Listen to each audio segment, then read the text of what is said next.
Salut les CMA, on est dans la séquence 37, on parle des quadrilatères et avant de faire la leçon sur les quadrilatères, on fait cette petite activité de découverte. Dans la série 1, toutes les figures sont des quadrilatères, dans la série 2, il n'y a aucun quadrilatère.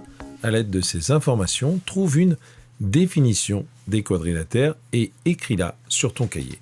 Une définition, ça va commencer par un quadrilatère et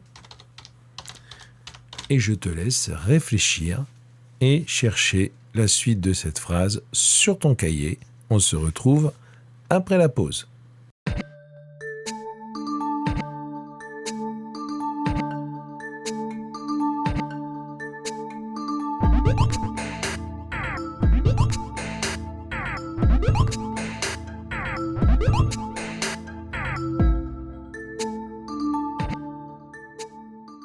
Alors la première chose que l'on observe, c'est qu'un quadrilatère est une figure fermée. Ses côtés sont des segments. Et on voit que les quadrilatères ont 1, 2, 3, 4 côtés. 1, 2, 3, 4 côtés. 1, 2, 3, 4 côtés. 1, 2, 3, 4 côtés. Pareil ici. Pareil ici. Tu vois ici, on avait 1, 2, 3 côtés, ça n'allait pas. Ici, 1, 2, 3, 4, 5 côtés, ça n'allait pas. 1, 2, 3, 4, 5 côtés, ça n'allait pas. Ici, c'était ouvert, ça n'allait pas. Et ici, on avait un côté qui n'était pas un segment. Alors, on pourrait écrire qu'un quadrilatère, c'est une figure fermée, dont les côtés sont des segments, et qui a 4 côtés. Simplement, une figure fermée, dont les côtés sont des segments, on sait comment ça s'appelle.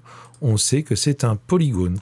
Un quadrilatère est un polygone à 4 côtés.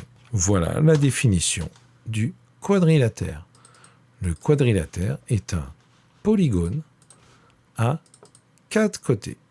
On te pose la question, combien de sommets un quadrilatère a-t-il? Alors on peut les compter. 1, 2, 3, 4 sommets. 1, 2, 3, 4 sommets. 1, 2, 3, 4 sommets, tu fais attention, c'est pas parce que le côté n'est pas saillant que ce n'est pas un sommet. Un sommet, en géométrie, ça peut être vers l'intérieur de la figure ou vers l'extérieur de la figure. 1, 2, 3, 4 sommets. 1, 2, 3, 4 sommets. Un quadrilatère a toujours 4 sommets, ce n'est pas étonnant puisqu'on avait vu qu'un polygone avait autant de sommets qu'il avait de côtés. On en profite pour remarquer que dans les quadrilatères, tu en connais quelques-uns. Tu connais celui-ci, le carré, tu connais celui-ci, le rectangle, tu connais peut-être celui-ci, le parallélogramme ou celui-ci, le trapèze. On les verra en détail par la suite.